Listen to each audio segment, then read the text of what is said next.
شروع اللہ کا نام لے کر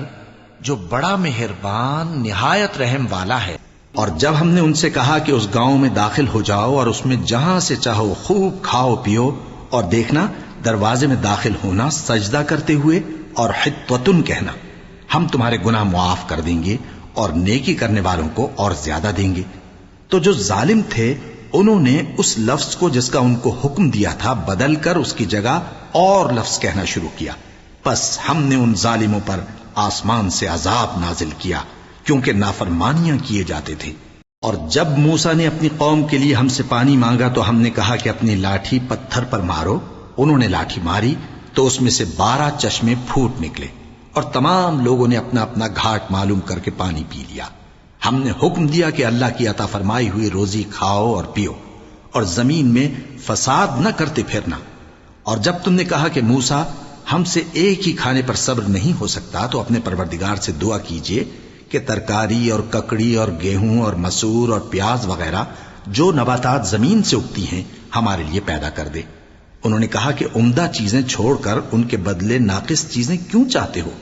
اگر یہی چیزیں مطلوب ہیں تو کسی شہر میں جا اترو، وہاں جو مانگتے ہو مل جائے گا۔ اور آخر کار ذلت و رسوائی اور محتاجی و بے نوائی ان سے چمٹا دی گئی، اور وہ اللہ کے غضب میں گرفتار ہو گئے، یہ اس لیے کہ وہ اللہ کی آیتوں سے انکار کرتے تھے اور اس کے نبیوں کو ناحق قتل کر دیتے تھے، یعنی اس لیے کہ نافرمانی کیے جاتے اور حد سے بڑھے جاتے تھے۔ جو لوگ مسلمان ہیں یا یہودی یا عیسائی یا ستارہ پرست، یعنی کوئی شخص کسی قوم و مذہب کا ہو، جو اللہ اور روز قیامت پر ایمان لائے گا اور عمل نیک کرے گا، تو ایسے لوگوں کو ان کے اعمال کا صلہ اللہ کے ہاں ملے گا، اور قیامت کے دن ان کو نہ کسی طرح کا خوف ہوگا اور نہ وہ غمناک ہوں گے۔ اور جب ہم نے تم سے عہد کر لیا اور کوہ طور کو تم پر اٹھا کھڑا کیا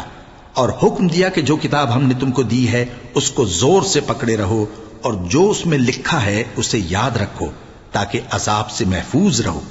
پھر تم اس کے بعد عہد سے پھر گئے، سو اگر تم پر اللہ کا فضل اور اس کی مہربانی نہ ہوتی تو تم خسارے میں پڑ گئے ہوتے۔